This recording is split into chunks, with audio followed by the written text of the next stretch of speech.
चलिए आज हम लोग क्लास 12 के लिए बायोलॉजी का most important BVS objective question को देखेंगे, जो कि आप सभी एग्जाम के लिए काफ़ी इंपॉर्टेंट है। ये क्वेश्चन आपके एग्जाम में बार बार रिपीट करता है, तो इसको आप लोग अच्छी तरीके से देखें ताकि सभी क्वेश्चन याद हो जाएं। आज का पहला क्वेश्चन आता है, एक प्रारूपी पुष्प में प्रायः कितने प्रकार के पुष्प पत्र होते हैं। यानी कि एक प्रारूपी पुष्प में जो होता है वो कितने प्रकार के पुष्प पत्र होते हैं। ये बहुत ही इंपॉर्टेंट है आपको एग्जाम के लिए। आंसर पता होता है तो अपने आंसर को भी कमेंट बॉक्स में देते हुए चलेंगे। तो देखिए, एक प्रारूपी पुष्प जो होता है उसमें कितने प्रकार के पुष्प पत्र होते हैं, तो 4 प्रकार के जो है पुष्प पत्र होते हैं। आप लोगों का सही आंसर हो जाएगा option number A.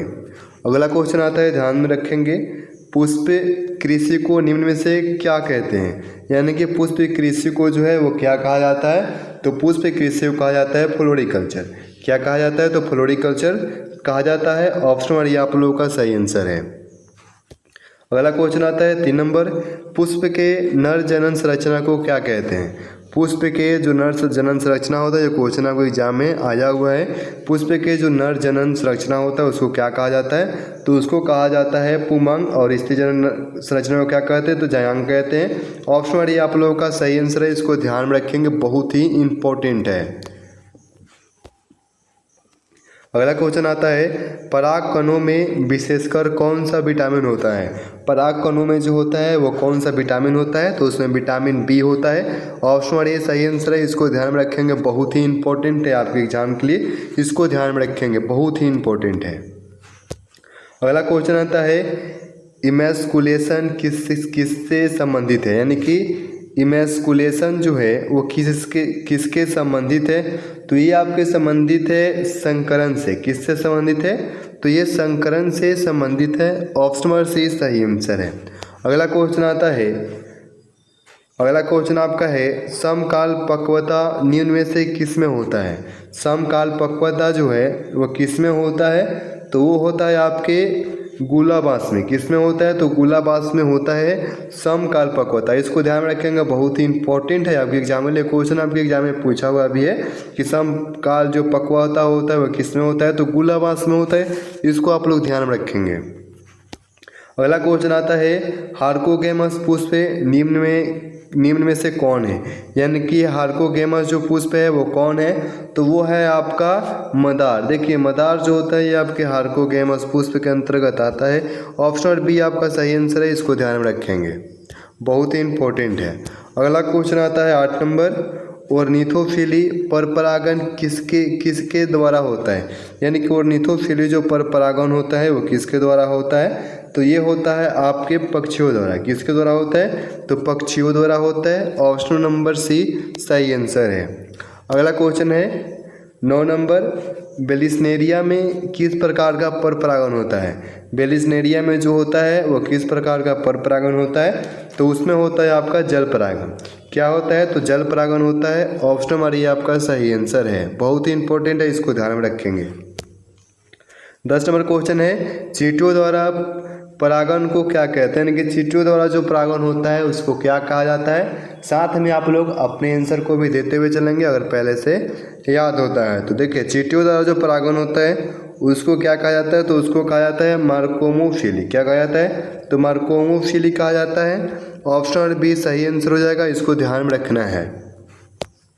11 number question है, निषेचन क्या है। यानी निषेचन जो होता है वो क्या होता है, तो देखिए, निषेचन जो है ये आपके अंडा और नर न्यूक्लियस का संयोजन, यानी कि अंडा और नर न्यूक्लियस के संयोजन को ही निषेचन कहा जाता है। इसको याद रखना है, 2 नंबर क्वेश्चन में भी आ सकता है। ऑप्शन नंबर ये आपका सही आंसर है। अगला क्वेश्चन आता है 12 नंबर, द्विनिषेचन की खोज की। द्विनिषेचन की जो खोज किया था वो कौन किए थे, तो ये किए थे आपके नवाज़ चीन जो है ये द्विनिषेचन की खोज किए थे। ऑप्शन नंबर बी सही आंसर है, इसको ध्यान रखेंगे, इंपॉर्टेंट है। अगला क्वेश्चन आता है, निम्न में से असत्य फल किससे बनता है। तो असत्य फल जो होता है वो हमेशा आपके पुष्पासन से बनेगा। ऑप्शन नंबर बी पुष्पासन से हमेशा बनता है, इसको याद रखेंगे।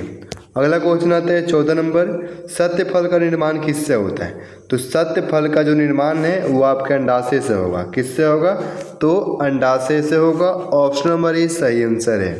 15 नंबर क्वेश्चन आता है, चिरस्थायी बाह्यदल निम्न में से किस में पाया जाता है। चिरस्थायी जो बाह्यदल है वो किसमें पाया जाता है, तो वो पाया जाता है आपके बैगन में। किसमें पाया जाता है, तो बैगन में पाया जाता है। ऑप्शन नंबर ए सही आंसर हो जाएगा। 16 नंबर क्वेश्चन आता है, इनमें से किसका पुष्पासन खाया जाता है, यानी कि किसका जो है पुष्पासन खाया जाता है। इसका आंसर आप लोग जल्दी से बताएं, बहुत ही इंपॉर्टेंट है। तो किसका पुष्पासन खाया जाता है, तो पुष्पासन खाया जाता है किसका, तो सेब का, यानी कि सेब का जो पुष्पासन है वो खाया जा सकता है। ऑप्शन नंबर बी जिन्होंने सही आंसर किया है, बहुत सही आंसर है। आप लोग अगला क्वेश्चन का आंसर देंगे, गेहूं में परागन किसके द्वारा होता है। गेहूं में जो परागन होता है वो किसके द्वारा होता है, तो ये होता है आपके वायु के द्वारा। किसके द्वारा होता है, तो वायु के द्वारा आपके गेहूं में परागन होता है। ऑप्शन नंबर ए सही आंसर है। 18 नंबर क्वेश्चन आता है, बीजांड विकसित होकर क्या बनाता है। बीजांड जो है वो विकसित होकर के क्या बनाता है, तो वो बनाता है राइजोम। क्या बनाता है, तो राइजोम बनाता है। ऑप्शन नंबर सी बहुत ही इंपॉर्टेंट क्वेश्चन है। 19 नंबर क्वेश्चन आता है, निम्नलिखित में से किस पौधे में स्वपरागन होता है। स्वपरागन बताना है कि किस प्रकार के पौधे में होगा, एक लिंगी में होगा या फिर द्विलिंगी में होगा। तो ये जो है हमेशा द्विलिंगी में ही होगा स्वपरागन। ऑप्शन नंबर बी सही आंसर है। इसको बहुत ही इंपॉर्टेंट है, इसको आप लोग ध्यान में रखेंगे। स्वपरागन जो है किस पौधे में होगा, तो हमेशा द्विलिंगी पौधे में होगा। ऑप्शन नंबर बी सही आंसर है। 20 नंबर क्वेश्चन आता है, एनाट्रोपस बीजांड होता है।